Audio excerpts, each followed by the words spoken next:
We can go live to Kiev now and speak to the former Georgian president, Mikheil Saakashvili. He's recently been appointed as an advisor to the Ukrainian government. Thanks for joining us. Can I just get your immediate response to events on the ground? It looks as though there has been a surrender, effectively, of the Ukrainian forces. Well, what I can say about what we've just heard, first of all, I think the plan of Putin to basically eliminate these troops physically, I think that was the plan militarily was.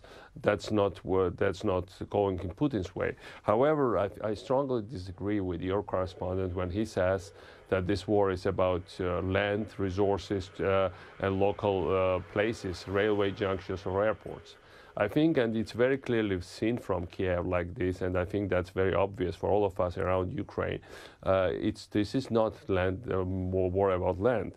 This is war or territories or lines. It is about whether Ukraine can break off from this post-Soviet, this vicious circle of Sovietism, of corrupt, inefficient, failing societies, whether Ukraine can really go to the West, can really reform, can really make changes. And what Russia is after is not what this or that place in East Ukraine, or indeed, I also believe that territory, they're also after the whole south of Ukraine, and they want to gain access to Moldova. They are after Ukrainian democracy, they are after Kiev government, and they want Ukraine to fail, because that's, for Putin, it's an essential.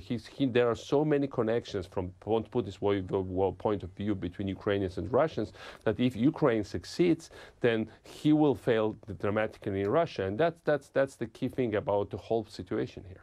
Well, the point is, I presume that the land is always part of that in terms of getting political control. What is your precise role in this, in helping and advising the Ukrainian government? And isn't that likely to inflame things even more, given your history with Moscow?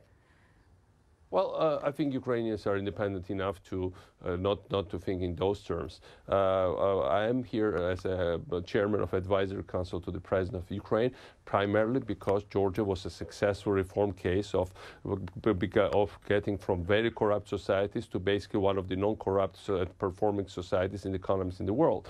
And that's a role model for Ukraine. And President Poroshenko personally is an immensely talented man. He wants to reform Ukraine. Indeed, we spent 3 hours yesterday amidst of very, very hard situation in the Baltsev and on the military front in Reform Council, talking about deregulation, talking about anti-corruption measures. Now, it will not be easy. Can I just ask you, obviously, there's a lot to talk about. We don't have very much time, I'm afraid, but what do you now think the West, if I can put it like that, should do if you want them clearly to support Kiev? Clearly support defensive weapons, because this is Russian tank columns on attack. They need anti-armor. They need precise artillery tracking radars to track Russian artillery. The people on the ground who are putting up heroic resistance, they need precise weapons, not just general talk, and this would be also an immense political gesture. So this hesitation should end. It's not appeasing Russians.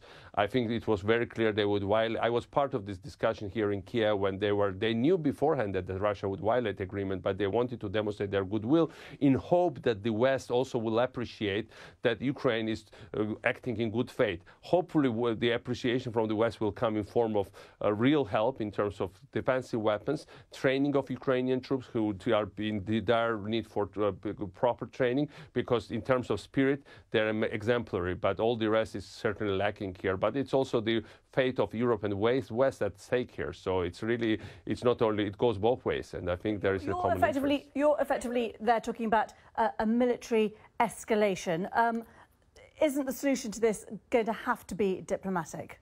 Look, Ukrainians are not going to attack Russians with anti-tank weapons. If Russians advance further to the south, in the east, if they try to take Mariupol, access to Crimea, get access to Moldova or Transnistria, Moldova, then somebody has to stop them. And because no Western country is willing to put boots on the ground, at least they should give anti-tank weapons so that Ukrainians can at least stop those advancing columns. And they're being shelled from this artillery. They need radars to know exactly from where they're shelled and to return fire.